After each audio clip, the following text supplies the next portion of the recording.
Hey guys, this is a practice and performance video on March Phantasma by Randall Standridge. And I am making this video initially because the Conroe ISD 6th grade honor band is using this piece for their January 2024 concert. And I have a few students who were selected for this honor band. And it's one of the two most challenging pieces that they're playing. So I wanted to make sure they and the rest of their flute section felt super confident in their preparation for this. There's definitely a lot of skills in here that are not standard for the 6th grade, 7th grade level of playing. That might be, some of them might be new to you. So we're gonna do a deep dive into a couple things. One other thing about this composer, I really like him. He actually calls himself Randy Standy, which I think is hilarious, but he seems super relatable, and he really tries to write for this beginner intermediate level to really up level your skills. Definitely things off the beaten path in here where he's trying to stretch your skills, and I think that's great. All right, so we're going to start by talking about key signatures and accidentals in here. So the first thing is we are starting in 3 flats. So this is key of E flat major. And B flat and E flat are pretty standard. A flat sometimes is harder to remember. You got to get that left pinky down. And I think it's helpful if you mark maybe the first one in, and that way you get started on the right foot with what flats are in. You might need to mark in the next measure too, just to remind yourself at first, and then you'll probably settle right in. So that's just getting us started. We do have a couple B naturals here in the 3rd line. Remember your accidental rule. So if you have a B natural here, this B is also going to be a natural because it carries through the measure. And each of these 3 measures has a partner note where it's got to carry through. So watch out for that. The next thing we're going to talk about is down here. This is actually a first ending. That's what that box is, and it comes down here. And so we've got some accidentals in here. We've got F sharp. Guess what? Carrying through to here, and also this F sharp at the end of the measure. So you might want to preemptively mark all of them because definitely not in the key signature and kind of comes out of nowhere. Same F sharp down here, continuing in this first ending. And you have an E natural. Now, this is super important, and you might just, want to write yourself like F sharp and E natural over this ending. When we get to the second ending, guess what? We have Fs and E's again, but now we are F natural and E flats. So they're gonna sound really different, but it's easy to mess it up and play the F sharps and E naturals both times. So you have to be prepared for this, and you might just want to, write natural here and a flat here, or you can, write it real big like that just to make sure it's catching your eye. Okay, then we're going to move to page 2 because suddenly we have a key change right here. So we're losing E flat and A flat, and really nicely in the music here, they're showing you the E natural there and the A natural there. Otherwise, I'd say, write it in, or if, you keep missing it, just write it in even bigger above. But yeah, this whole section is in 1 flat from here to the end. So that's also important. We do still have the B flat. So yeah, even though you're getting rid of most flats, we're going to keep that B flat in there.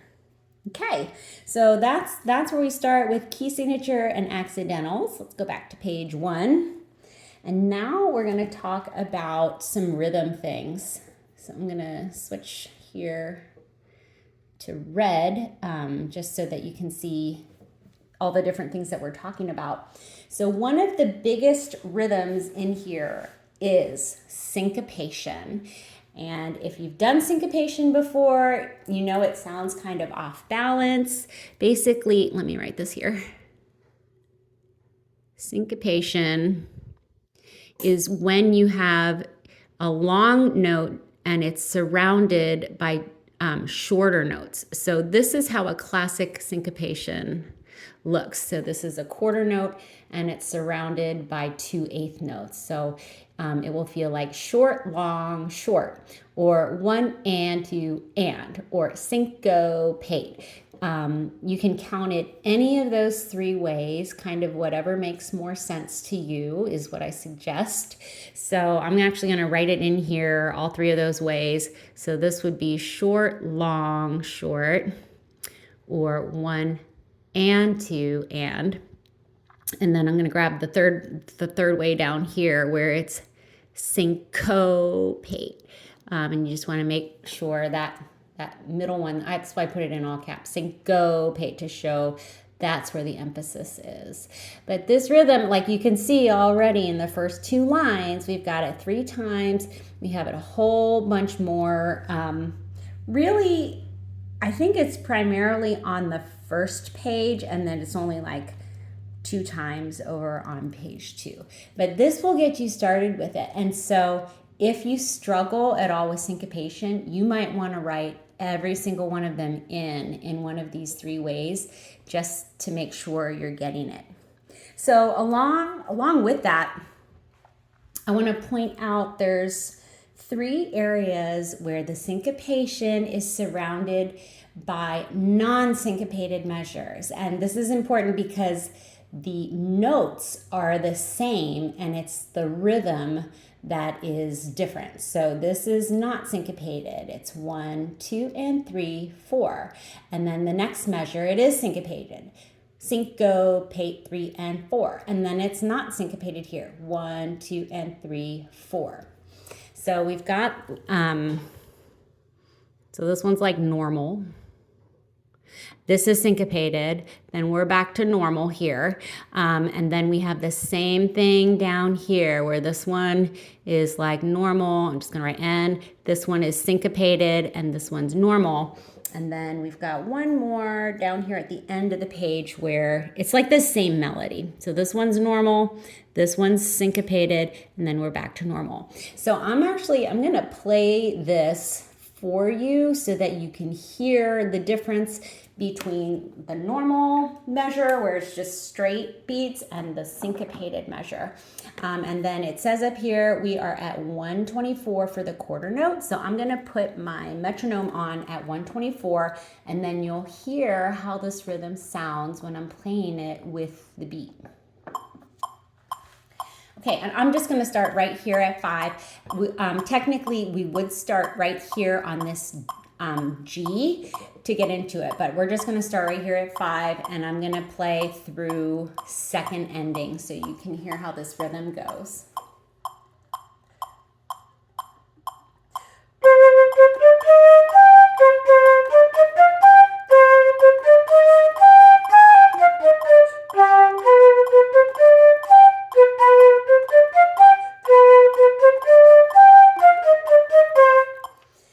So you can hopefully hear the difference between the normal measures where it's not syncopated and then the syncopated measures, how they were in there.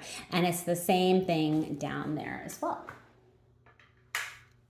All right, so there's definitely way more syncopations in here, and I'll just let you write them in on your own. Otherwise, the entire page would be full of red. So let's move on to the next thing, which is grace notes and trills. So I'm going to change color again. Let's use purple.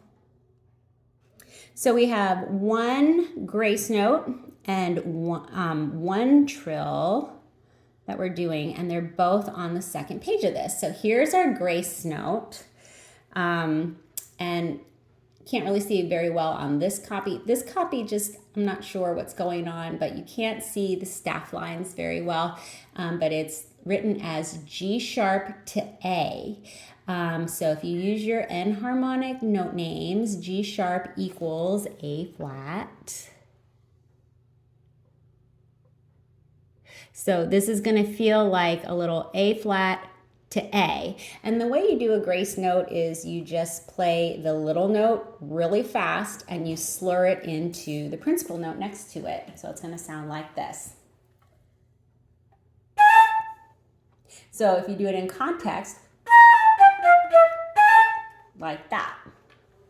And that's the only grace note we have. Then down here, we start a series of trills. And so we have it 1, 2, 3, 4, 5, 6, 7 times here. It's all the same trill. And I'm just gonna circle them real quick so you can see all these different times that we've got this trill. All right, and trills are fun, but how do we know what we're trilling to? So we have a printed A, which means we start the trill on the A, and then the trill rule is you go up to the next letter name in the musical alphabet. So the next letter is B, and then check your key signature to see if it's flat, sharp, or natural. And you can also check earlier on in the measure to see if there's an accidental earlier on in the measure. So it says B flat here in the key signature, which means we are trilling A to B flat. And the way you do that, well, probably the easiest way for this one is you're going to put your thumb on the B flat side. So there's 2 thumb keys, right? This is the B natural side, and then this one's the B flat side. So your thumb will go here, and then on the upper side of it, you know, you've got, sorry, this is kind of awkward. You've got your first finger there and your middle finger there, and then your other 2 fingers would be here. So you've got your thumb here on the B flat, and then you're going to trill this middle finger, which is on the A key. So it will be A to B flat, trilling that way, and it sounds like this.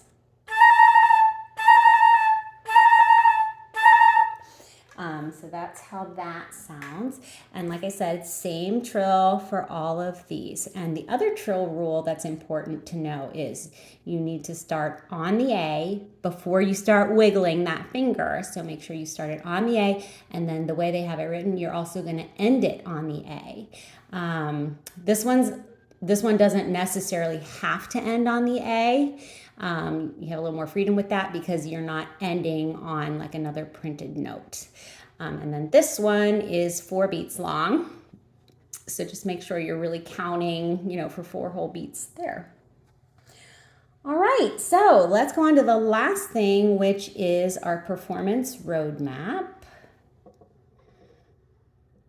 There's a lot going on in this piece for the performance roadmap. So we have 3 things. We've got repeats, we have first endings, and second endings.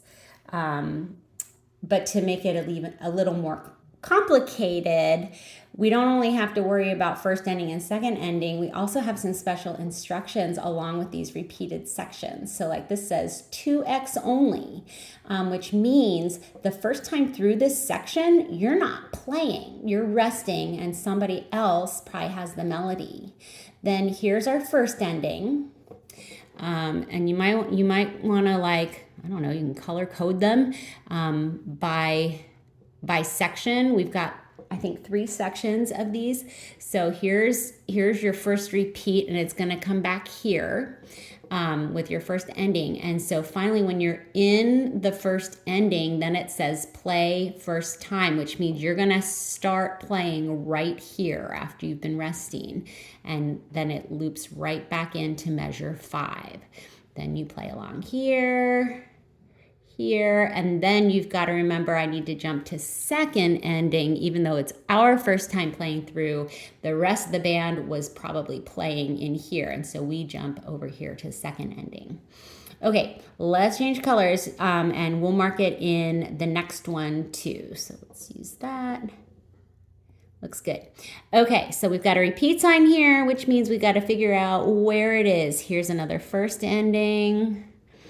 And then here's the repeat back. Now this one you play both times because there isn't a special instruction. So you're going to play through here, play through the first ending. When you get here, jump back. And this is why I say color code. There's just, you know, all sorts of other repeat signs here, and it might be easier for you to see, okay, now I'm in the yellow section, got to jump back here, and then you're going to play here, and then here's your second ending there.